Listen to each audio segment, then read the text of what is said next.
2 minggu yang lalu menyebut bahwa akan ada satu tersangka atas laporan Inara illegal access. Buktinya sampai sekarang belum ada nih Bang. Abang gimana mungkin? Nah, jadi gini. Sebenarnya terkait dengan proses gelar penetapan tersangka, saya apresiasi penyidik Bareskrim Cyber telah mengajukan kepada Biro Wasidik Bareskrim Polri. Sudah diterima surat itu, permohonan untuk digelarkan itu sudah diterima sebenarnya. Saya udah tahu, saya udah diinfokan. Cuman memang yang melakukan komunikasi intens itu adalah Tommy Triunanto kepada Biro Wasidik Bareskrim. Karena saya nggak gitu kenal dengan Biro Wasidik Bareskrim. Jadi Tommy Triunanto telah melakukan komunikasi kepada Biro Wasidik. Saat ini Tommy Triunanto lagi ada di Madiun sidang. Sehingga kemarin saya sempat tanya sama Tommy, Tom, ini bagaimana? Kok belum ada kelanjutan? Jadi Tommy bilang tunggu saya balik. Jadi saya nggak bisa terlalu fokus ya terhadap penyidik Biro Wasidik Bareskrim karena saya bukan jalur saya gitu loh. Ya bukan kenalan saya gitu. Jadi Tommy lebih mengenal sosok Biro Wasidik Bareskrim, sehingga menurut saya setelah nanti Tommy balik daripada Madiun sampai ke Jakarta, saya akan tagih. Karena kemarin bawa saya sama-sama saya mendengarkan bahwa secepatnya akan digelarkan penetapan tersangka, yaitu 1 minggu dari yang saya ngomong itu maksimal gitu. Tapi ini karena belum, mungkin secara teknis saja. Tetapi surat SP2HP kepada Inara Rusli telah diterima oleh Inara Rusli dari penyidik cyber bahwa mengatakan sudah diajukan gelar penetapan tersangka. Seperti itu, teman-teman. Oke, dalam artian begini Bang. Ya.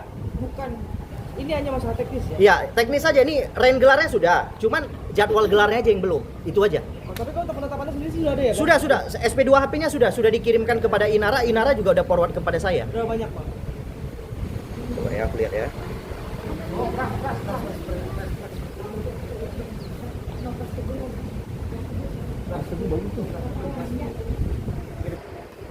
Berapa yang tersangkanya Bang? Oh belum, tersangka belum lah, nanti mereka yang tentukan. Ini SP2HP memberitahukan bahwa penyidik telah mengirimkan permohonan gelar penetapan tersangka kepada Biro Wasidik Bareskrim. Kalau untuk tersangkanya belum, kita belum tahu, saya juga belum tahu, karena nanti dianggap mendahului. Oke, paling tidak dengan ada sudah ada penetapan, ada surat SP2HP ini, sudah apa yang Abang perjuangkan selama ini pada akhirnya udah mengerucut ya? Sudah menuju indah. Kalau klien saya Inara ini akan menuju indah. Ya, jadi sudah mulai menuju kepada jalan yang indah. Nah, menurut saya tidak akan lama lagi, karena kalau udah diajukan seperti itu, apalagi secara ofisial ya, resmi ya kan, dan kita sudah memperoleh SP2HP itu, dan sekarang ada di tangan Biro Wasidik. Biro Wasidik mungkin nunggu Tommy pulang, begitu Tommy sudah sampai, ada komunikasi apa, pasti mereka laksanakan itu. Tidak mungkin tidak. Oke, asumsi berapa lama Bang? Tommy belum balik. Oh, hanya tunggu Tommy kayaknya, karena Tommy punya jalur itu. Tommy punya komunikasi, ada pertemanannya lah di situ. Oke, Bang, saya nggak tahu gimana mekanismenya. Kemarin kan Abang kan sempat emosi karena begitu lama ya Bang. Iya. Bahkan Abang bilang diduga ada apa? Ada bermain uang segala sesuatunya gitu kan. Pastilah, ini kan tunggu-tungguan ini, biasa loh. Aduh, kalian kayak nggak ngerti aja. Jadi gini, ini saya pertegas lagi ya, bahwa memang kalau di penyidik biasanya sebenarnya tidak perlu melimpahkan kepada Biro Wasidik, mereka bisa gelarkan. Bisa, itu semua tahu lah. Itu semua tahu. Ya kan? Cuman karena kita tidak memberikan sesuatu secara finansial yang tidak diterima oleh mereka beranggapan ini resiko. Saya tersangkakan, nanti saya diprapit, tidak ada yang mau tanggung jawab. Pelapor mana mau tanggung jawab? Ya iyalah. Kami kan menyerahkan kepada proses hukum ini kepada polisi. Masa kami harus tanggung jawab lagi? Ya nggak mungkin kalau itu. Oh ya, ini kan sudah mulai terang benderang ya Bang? Iya. Tapi kalau dari analisa hukum Abang, berapa banyak yang terlibat Bang? Kalau analisa hukum saya sebenarnya waktu di Wasidik itu saya pernah menyampaikan, sebenarnya ditetapkan satu pun, tetapkan aja dulu, saya bilang. Saya tidak minta banyak, satu aja dulu.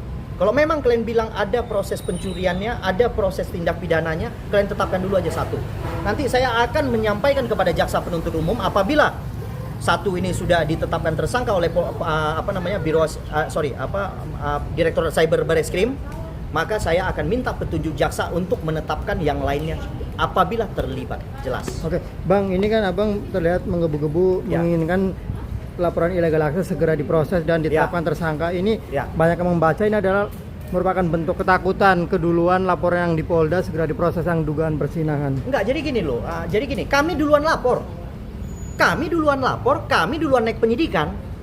Baru tiba-tiba orang itu lapor, orang itu naik penyidikan. Padahal perkara orang itu sudah disidangkan di Lubuk Pakam dan sudah selesai. Gitu loh.